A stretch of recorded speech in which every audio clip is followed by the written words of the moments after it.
በፋኖና በህዋት መካከል በዘመነ ካሴና በደብረ ጽዮን ገብረ ሚካኤል መካከል የትላንትናው የዘመነ ካሴ መግለጫ ቁርሾ ያመጣው እንደው በዚህ በጣም ይረዳቸው የነበረው እስክንድር ነበር። ያው እስክንድርን ዞሮ አገለሉት እንጂ በእርግጠኝነት ተሰሚነት የነበረው እሱ ስለነበረ ዲፕሎማቲካሊ ጥሩ ሰው ነው። በቃ እሱ የዲፕሎማሲውን ስራ በጣም ጥሩ አድርጎ ሊሰራላቸው ይችላል ነበር። ለህዋት ለሻዕቢያ ለግብጽ እኛ ምንሽ ቆጠቆጥ አይደለንም ብልጽግና እንዴ ከህዋት ጋር አብሮ ከሆነ ህዋት አሁን እየደረሰበት ካለው አጠቃላይ በዓለም አቀፍም በአህጉር አቀፍም ያሉት ውግዘቶች አንዱ አካል ሊሆን ነው ማለት ነው። ይልቅስ ምንሽ ቆጠቆጠው ራሱ ብልጽግና ነው የሚል ነገር ያስቀምጣል። ስለዚህ ኳሱን ወደ ብልጽግና የመወርወር በምግብም ተመልከት እንግዲህ በምግብ እንኳን እኮ ከገበሬው እየወሰዱ እየበሉ ያሉበት ሁኔታ ነው። ግብጽ በየትኛው በኩል አግዛ ነው?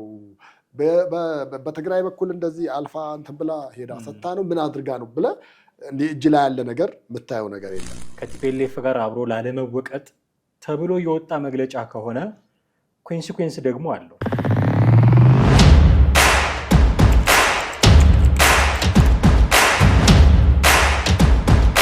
ሰላም ጤና ይስጥልን። እንዴት አላችሁ ውድ ቤተሰቦቻችን? ዘኢትዮጵያ ቻናላችንን እየተከታተላችሁ ትገኛላችሁ። ቴዎድሮስ ካሳና ማህደገፋ ከእናንተ ጋር ቆይታ እናደርጋለን። የአፋብን ሊቀመንበር የሆነው ዘመነ ካሴ መግለጫ አውጥቷል። በዚህ መግለጫው ላይ ያነሳቸው ነጥቦች አሉ። የዚህ መግለጫ እንደምታዎች ምንድን ናቸው የሚሉ ጉዳዮችን እየፈተሽን ቆይታ እናደርጋለን ከባልደረባዬ ቴዎድሮስ ካሳ ጋር።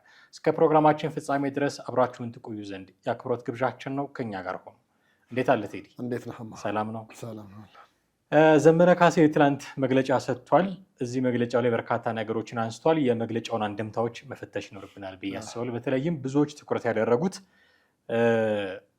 ለህዋት ለሻዕቢያ ለግብጽ እኛ ምንሽ ቆጠቆጥ አይደለንም ብልጽግና እንጂ የሚል መግለጫ ሰጥቷል እና ከህዋት ጋር አብሮ ሊሰሩ ነው ከኤርትራ ጋር እንዲህ ሊያደርጉ ነው ሲባል ረጅም ሳምንታትን አስቆጥረናል። በተለይም ይሄ ጽምዶ የሚባል አሁን ክሊሼ ሆነ አሁን በጣም ተደጋገመ እና ይሄ ቃል ፍሬዝ መደረግ ከጀመረበት ጊዜ አንስቶ ስንሰማው የከረምነው ነገር ነው። ፋኖ ከህዋት ጋር ሊሰራ ነው፣ ከኤርትራ መንግስት ጋር ሊሰራ ነው፣ ደግሞ ተጠቅመውበት ሊጥሉት ነው እና ህዋት ድሮም ወዳጆቹ አይደሉም፣ የሰሜኑን ጦርነት ቁርሾ የሚረሱ አይደሉም የህዋት ሰዎች፣ እናወራረዳለን ያሉትን ሂሳብ ያወራረዳሉ፣ በርካታ ነገር ሲባል ነበር እና እንደውም ዘመነ ካሴ ራሱ የአፋብንን ፖሊት ቢሮ ሰብስቦ ከህዋት ጋር እንስራ የሚል ስብሰባ ሰብስቦ ያለ ስምምነት እንደተበተነው ሁሉ እንሰማ ነበር እና እኛ የተሽቆጠቆጠን አይደለንም የሚል መግለጫ ለማውጣት የተገደደው ለዚህ ይመስለኛል። ግን እናምነዋለን ወይ? ለህዋት ለሻዕቢያ ለግብጽ ፍላጎቶች የሚያድር ስብስብ አይደለም ወይ የዘመነ ፋኖ? ወቅታዊውን ሁኔታ ስናየው በነገራችን ላይ ይህንን መግለጫውን የሰጠው ከጌታቸው ረዳ ንግግርን ተከትሎ እንደገና እንደዚህም ደግሞ ኤታማዦር ሹሙ የተናገሩት ንግግር ለነዛ ነገሮች ሁሉ ጥቅል የሆነ ነገር እንደሆነ አድርገን ነው መውሰድ መቻል አለብን ብዬ የማስበው። ምክንያቱም አሁን የጠቀስኳቸው ባለስልጣናት ለሚናገሯቸው ንግግሮች ለአንዳንዶቹ ቃል በቃል ነው እንደውም ምላሽ ሲሰጥ የነበረው። አሁን አንተ ያነሳኸውንም ጨምሮ ለነ ግብጽ ምናምን ምንሽ ቆጠቆጥ አይደለንም ከሚለው ተጨምሮ በቃ ለነሱ ምላሽ ሊሆን በሚችል አይነት መንገድ ተሰፍቶ የተሰጠና የተዘጋጀውን አይነት ነገር ሆኖ ነው መግለጫውን ስናየው ማግኘት የምንችለው። በዛ ልክ እናምነዋለን ወይ?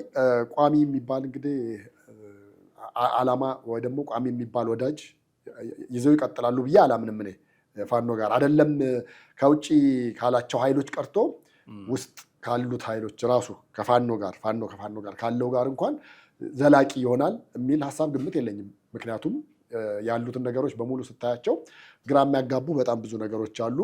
አንድ ሰሞን ጥሩ ነገር ላይ ሆኖ የእነኚህ ሰዎች በቃ በትክክለኛው ከነሱ ጋር አብረው እየሰሩ ነው፣ ሕክምና እየወሰደ ያለው ከነሱ ጋር ነው፣ ማረፊያው የሚያደረገው እነሱኑ ነው ምናምን ነገር ቶታሊ ከግብጽ ውጭ አሉ ከሚባሉት የውጭ ጠላቶች ጋር በሙሉ ይገናኛሉ፣ ያወራሉ የሚባል ነገር ነው በደንብ ሲሰማ የሚነገርም የነበረው። እነዛ ነገሮችም በተለያየ አጋጣሚ አብረው ተያይዘው ወጥተው ሰምተናቸዋል፣ አይተናቸዋል። ነገር ግን 100% ያንን ሊጥል የሚችል አይነት ንግግር ነው የተናገረው።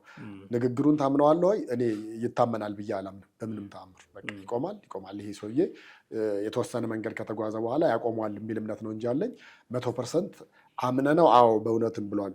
ምናልባት ለባለስልጣናቱ መልስ እንዲሆንና ከዛ በኋላ በዛ መንገድ እንዳይናገሩ ለማድረግ አስቧል ብዬ ነው የማምነው እንጂ ሙሉ ለሙሉ ይታመናል አይታመንም።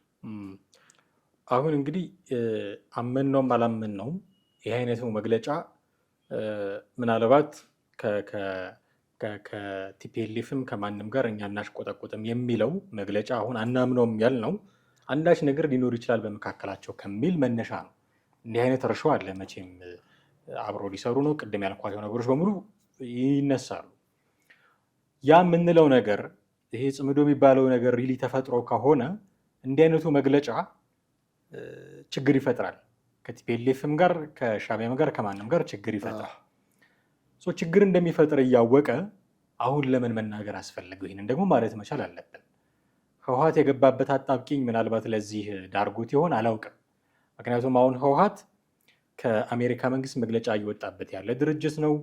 ከዓለም አቀፍ የሰብአዊ መብት ተቋማት ለምሳሌ ሁማን ራይትስ ዎች መግለጫ ወጥቶበታል። ያንን ህገ አራዊት እየተባለ እየተገለጸ ያለውን የሞት ቅጣት የዕድሜ ልክ እስራት የሚያስከትል አዲስ ደንብ ስላወጣ እሱ መቆም አለበት የሚል መግለጫ ወጥቶበታል።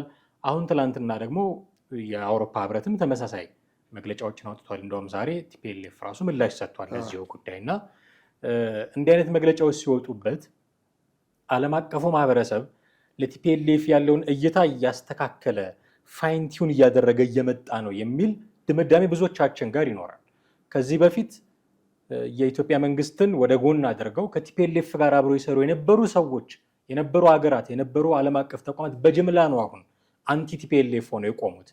አሜሪካ ራሷ ገንዘብ ሰጥታ ራን በምታደርጋቸው ድርጅቶቿ በኩል አውሮፓ ህብረት ራሷም ደግሞ በውጭ ጉዳይ ሚኒስቴር መስሪያ ቤት በኩል የቪዛ ክልከላ ጭምር እየጣለች ከቲፒኤልኤፍ ጋር ያላትን ግንኙነት በጣም እያጠበቀች ነው ማለት ወዳጅነታቸውን እያጠበቀች ነው ማለት ሳይሆን በጥብቅ እያየችው የተከታተለችው ማለት ነው። ሄርቬን ማሲንጋ እዛ ሊሄዱ ይችላሉ ተብሎ ሰሞኑን መረጃዎች ሲወጡ ነበረ። መሄድ አልቻሉም። ለምንድን ነው መሄድ ያልቻሉት? ብዙ ነገር ስፔኩሌት ይደረጋል። ግን ቲፒኤልኤፍ ራሱን እንደ ክልል እያየ ስለሆነ ማለት እንደ ክልል ሳይሆን እንደ ሀገር እያየ ስለሆነ ለአሜሪካም ዲፕሎማሲ አይመጥንም። ክልል ከሆነ ገና ሀገር ካልሆነ ክልል ጋር የሀገርነት ዲፕሎማሲ ለማድረግ የእሷም ዲፕሎማሲ ስለማይፈቅድ የኢትዮጵያ መንግስትም በዚህ ደግሞ ደስተኛ ስላልሆነ ነው የቀሩት የሚባል ብዙ ነገሮች ይነሳሉ። ግን መሄድ ፈልገዋል። ጫና ማሳደር ፈልገዋል። ታርፉ እንደሆነ እረፉ ማለት ፈልገዋል። አሁን የአውሮፓ ህብረት ትይዩ ካቢኔ ፈጥራችኋል ብሎ ነው የወቀሳቸው። የነ ደብረ ጽዮንን ወደ ስልጣን መመለስ ብዙ አይፈልገውም የአውሮፓ ህብረት። ስለዚህ ቲፒኤልኤፍ በትልልቅ ተቋማትና ሀገራት ዘንድ በአይነ ቁራኛ እየታየ ያለ አካል ነው።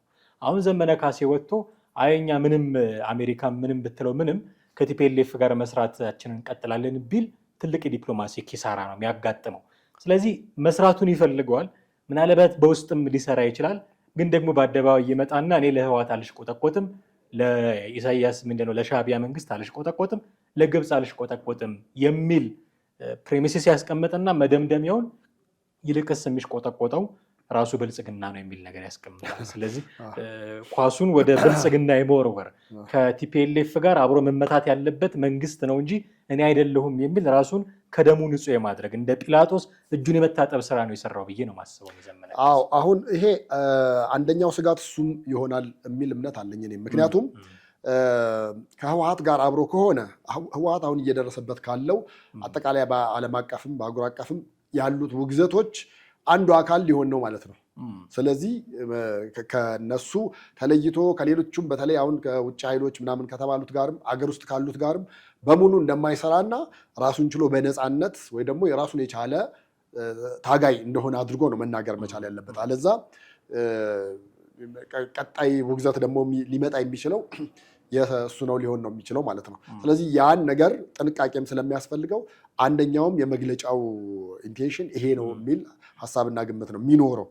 ምክንያቱም የአሜሪካ እንግዲህ አምባሳደሩ ማሲንጋ ሊሄዱ በነበረበት ታይም ላይ በፊት የናይጄሪያ አደራዳሪ የነበሩት ኦባሳንጆ ሄደው ሞክረው የተወሰነ ነገሮች አስተካክለው እንደውም ተቆጥተው እነ ደብረ ጽዮንን ተቆጥተው ገስጸው ነው ሁሉን ነገር ወደ ቀድሞ መልሱ፣ ይሄ አዲስ የመሰረታችሁትን ነገር አይሰራም በሚል ነበር። አሁን ቀጣዩ ማሲንጋ ሊሄዱ ሲሉ ይሄ ነገር አጋጠመም። አሁን በአንድ በኩል ባለፈው ሳምንት ሊሄዱ ነው ተብሎ ቀሩ ሲባል የወጡ 2 መላምቶች ነበሩ። አንደኛው ፌዴራል መንግስት እንደምታያቸው እነዛ ሰዎች አገር ነን እያሉ ነው፣ በራሳቸውን የሚንቀሳቀሱት ሰው የሴኪሪቲውን ጉዳይ በተመለከተ ኃላፊነት አልወሰድም ብሎም ሊሆን ይችላል። ምክንያቱም ኃላፊነቱን የፌዴራል መንግስቱ ካልወሰደ እዛ ለሚፈጠረው ማንኛውም ነገር ማን ነው ተጠያቂ ሊሆን የሚችለው? እሱ አንደኛው ነገር ነው ሊሆን የሚችለው። ሁለተኛው ደግሞ ራሱ የዲፓርትመንቱ አካባቢ ያሉትን ነገሮች በሙሉ አይቶ ይሆናል አይሆንም የሚል ነገር ሊሰጥ ይችላል። አሜሪካ ኤምባሲ አሁን ሰውየው መሄድ እፈልጋለሁ ብለው በራሳቸው ተነሳስተው ሊሆን ይችላል ቢነሱም፣ ወይ ደግሞ እንደው ከአሜሪካም ይሄ ነገር ቶታሊ በትዕዛዝ መልክ እንኳን መጥቶ ቢሆን አሁን ትግራይ ውስጥ ያለውን ነገር የተረጋጋ ነገር ስላልሆነ ያለ የጸጥታ ሁኔታ ጥሩ አይደለም ብሎ ራሱ ቢሮ ራሱ የጸጥታ ምክንያቱም ከመሄዱ በፊት እኮ እነሱ ሄደው ያሉትን ነገሮች የጸጥታ አካሉ ሄዶ አረጋግጦ ነው የሚመጣና ከዛ በኋላ የሚፈቅደውና የማይፈቅደው እነሱ ከፈቀዱለት ነው ሊሄድ የሚችለው ማሲንጋ። ስለዚህ እዛ ያለው ነገር እንግዲህ እንደምናውቀው የቲዲኤፍ ፋይል አለ ሀራ መሬት ላይ ምናምን የሚባሉት እነሱም ሁሉ እዛ ለሚፈጠረው ነገር ራሱ ኤምባሲው ሴኩሪቲ ከዛ አንጻር ነው የሚል እምነት ነው ያለኝ። ከዛ ጋር ተያይዞ ሊሆን ይችላል አሁን ዘመነም በቀጥታ ይሄን ነገር ዝም ካል አብረን ልንደመር ነው፣ አብረን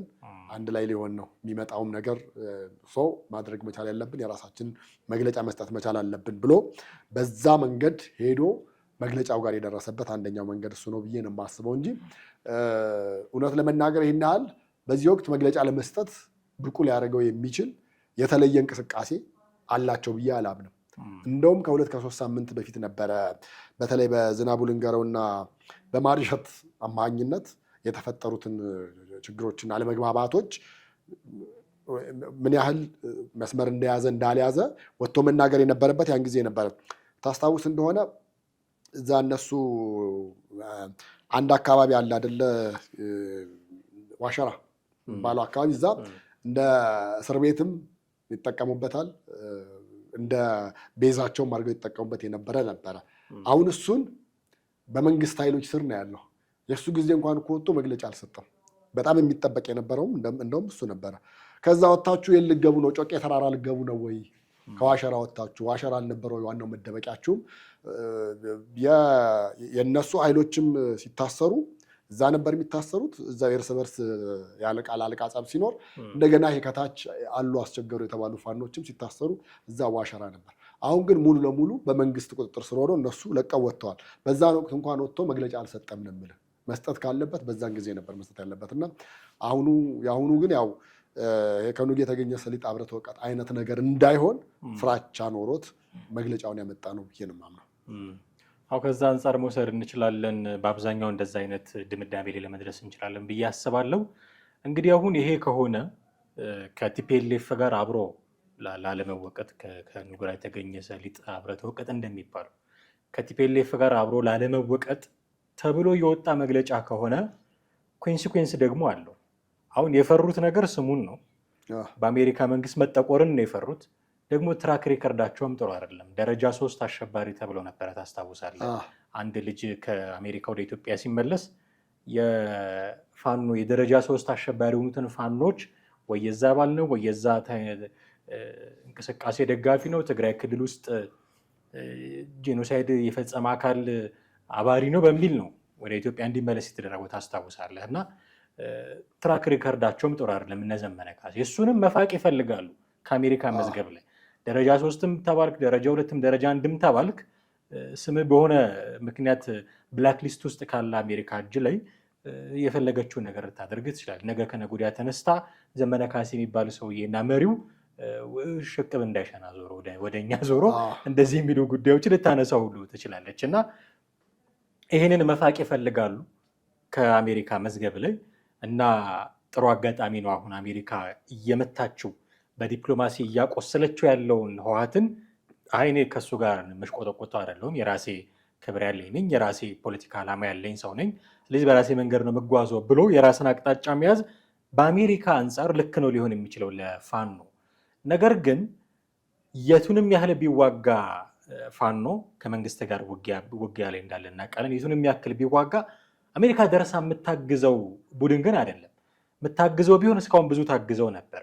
በመሳሪያ እጥረት እንዲህ ሲሰቃዩ፣ በቀለብ እጥረት ሲሰቃዩ እንደምታውቁ አንዳንድ ቦታዎች ዘርፈው ነው የሚበሉት። ከዲያስፖራ ለምነው ነው ትጥቃቸውን እንኳን የሚያሟሉት። ያን ያህል እንደው የሚያወላዳ ትጥቅ እና የገንዘብ ምንጭ የላቸውም። ስለዚህ አሜሪካ ናሽናል ኢንተረስት አላት። እንደው ዝም ብላ በዋል ፈሰስ አይደለችም። ኢትዮጵያ ውስጥ የሆነ ነገር የሚያስጠብቅላትን አካል ነው የምትደግፈው። ፋኖ ያንን ኢንተረስት ሊሰጣት አይችልም አሁን ባለው ሁኔታ።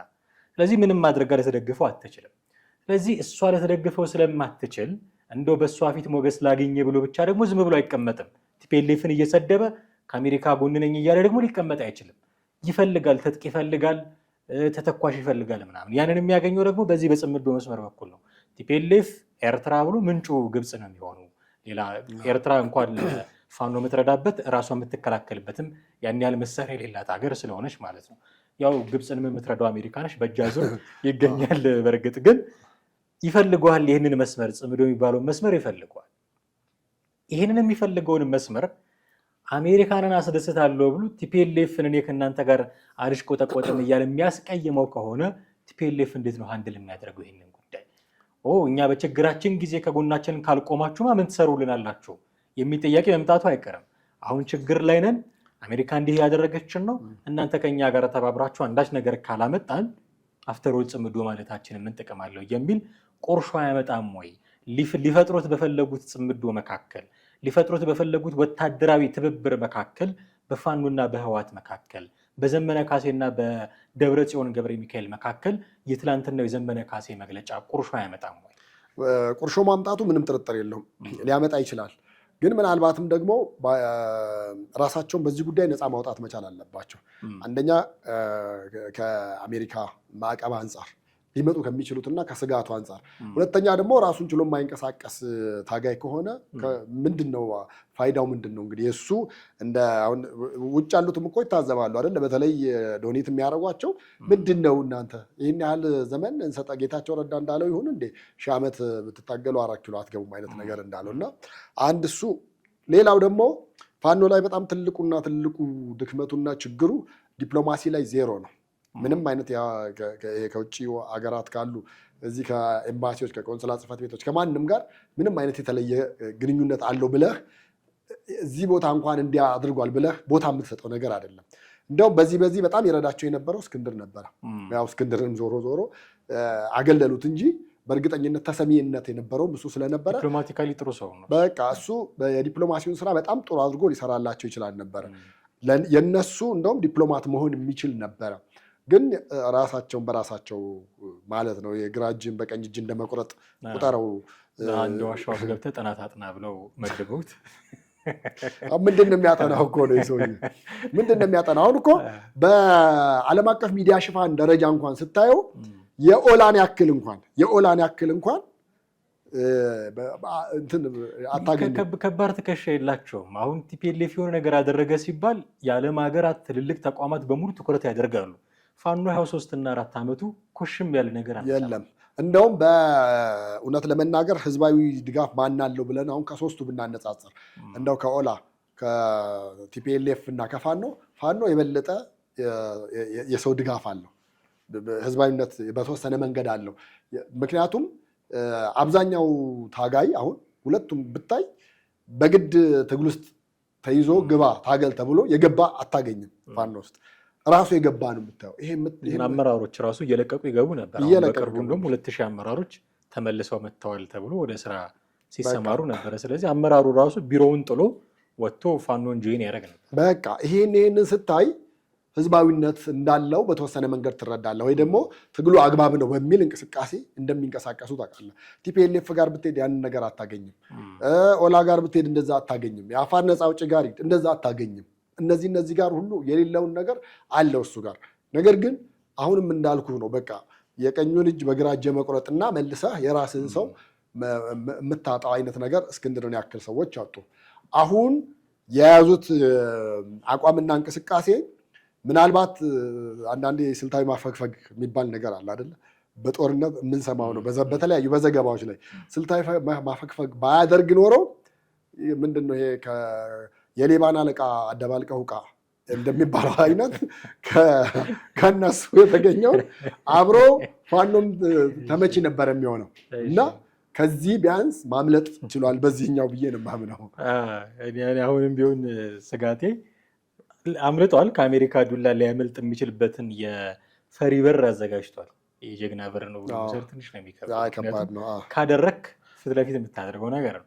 ከቲፒኤልኤፍ ጋር አብሬ እሰራለሁ ብለህ ቀሚስ ስትጓተት ብለህ አሁን አሜሪካ አርጩሜ ይዛ ስትመጣ የፈሪ በር አበጅተህ ሽልክ ማለት በጣም አስቸጋሪ ነው የሚለው። ይሄ ቲፒኤልኤፎችን ማናደዱ አይቀርም እና በቀጣይ ምን ሊሆን ይችላል የሚለው ትንሽ እንደው ትኩረት የሚስብ ነው የሚሆነው። ከራሱ ከኤርትራ መንግስትና ከግብፅስ እንደው ምን አይነት ግብረ መልስ ያመጣ ይሆን የሚለውም ደግሞ የሚጠበቅ ነገር ነው። እንደምታውቀው ዘመነ ካሴ ማለት የአርበኞች ግንቦት ሰባት አባል የነበረ ያኔ አባል በነበረበት ጊዜ ደግሞ የኤርትራ በረሃ ውስጥ ሆኖ ይታገል የነበረ። እኔ ትግል ለማለት ይቸግረኛል እውነቱን ለመናገር። ያኔ ያደርጉት የነበረው እንደው ዝም ብለው አንድ ሐሙስ ቀርቶናል አሁን ኢህአዴግን ለማስወገድ እያሉ ፕሮፓጋንዳ ከመስራት ኢሳት የሚባል የህዝብ አይንና ጆሮ ነኝ ይላል፣ ግን የህዝብን አይኑንም ጆሮንም ያጠፋ የቴሌቪዥን ጣቢያ። ምክንያቱም እነ መሳይ መኮንን ፎቶሾፕ ይሰሩ ነበር ኤርትራ በረሃ ሄደው። በዛ ቁጥር ልክ ሰራዊት የለውም ግንቦት ሰባት አርበኞች ምንም ሰራዊት አልነበረውም። በቁጥር እንትን የሚሉ ናቸው፣ ግን አብዝተዋቸው ፎቶሾፕ ሰርተው ዲያስፖራው ደግሞ እንዲህ አይነት ነገር ይወዳል፣ እሱን ፊድ ያደርጉታል፣ ገንዘብ ይሰበስባሉ። በዛ ደረጃ የህዝቡን አይንና ጆሮ ደፍኖ እሱ የሚፈልገውን ነገር ፊድ ሲያደርግ የነበረ ድርጅት እንደ ልሳን የሚጠቀም አካል አባል ነበረ ዘመነ ካሴ እና ከኤርትራ መንግስት ጋር ጥሩ ግንኙነት እንደነበረውም ነው የሚነገረው። እና በቅርብ ጊዜ እንደውም አስመራ ሄዷል። ማን ነው ማስረሻ ሰጤ ነው ተገናኝተዋል ከአስመራ ከኤርትራ ሰዎች ጋር እነ ዘመነ ካሴ ተገናኝተዋል ብሎ መረጃ ሰጥቶ ሰምተናል። ስለዚህ ከኤርትራ ሰዎች ጋር የሚገናኝ በእጅ አዙር ከግብፅ ሰዎች ጋር የሚገናኝ ሰውዬ ትላንትና ወጥቶ አይኔ ከሻቢያም ከግብፅ ጋርም አልሽቆጠቆጥም፣ እንዲህ የአማራን ጥቅም መደራደር እንደው መርፌ እንኳን ለመግዛት ቃል በቃል ያለው እንደዛ መርፌ እንኳን ለመግዛት ብንተባበር የአማራን ጥቅም አሳልፈን አንሰጥም። ምን ማለት ነው? ወልቃይትን ለቲፒኤልኤፍ አንሰጥም እንደማለት ነው። ይቺ በጣም ትልቅ ምንዛሬ ነው የሚሰጣት ምዕራብ ትግራይ በሚሉት ሰዎች ዘንድ፣ ወልቃይትን ምዕራብ ትግራይ በሚሉት ሰዎች ዘንድ ትልቅ ትርጉም የሚሰጣት ነች እና መርፌ እንኳን አይደለም ወልቃይትን የሚያክል መሬት አሁን በአፉ እኮ ወልቃይት ብሎ ላይሆን ይችላል፣ ግን መርፌ እንኳን ለመግዛት ለመሸጥ ብንደራደር የአማራን ጥቅም አሳልፈን አንሰጥም ማለት ለመርፌ ካልተደራደርክ ለወልቃይትም አትደራደርም ማለት ነው። እንዲህ ነው አስፍቶም የተረጉሙት በትክክል በእርግጠኝነት። ስለዚህ እንዲህ የሚናገረው ዘመነ ካሴ የኤርትራ መንግስት ጋር ግንኙነት የነበረው ሰው ከዛ ደግሞ ከነሱ ጥይት ሲመጣ እንደውም አንድ ሰሞን ፌዴራል ፖሊስ ከኤርትራ ለፋኖ ሊደርስ የነበረ 10,000 ጥይት መንገድ ላይ ማረክ ያለው ብሎ ነበር። ጥይት የሚያመጣለትን አካል እኔ ለእናንተ አልሽቆጠቆጥም፣ ካለ እናንተ መንቀሳቀስ የምችል አካል ነኝ ብሎ መግለጫ መስጠት ኢሳያስ አፈወርቂን እንደ ሰሞኑ ሀዘን ላይ ናቸው እንጂ እንደው ስድብ ቀረሽ መግለጫ አያውጡበትም ወይ ብዬ መስማታቸው አይቀርም። ቢሰሙ አይሉም ማለት መስማታቸው አይቀርም። ምክንያቱም ኢትዮጵያ ውስጥ ካሉት ከየትኛውም ኃይል ጋር ግንኙነት እንዳላቸው ይታወቃል።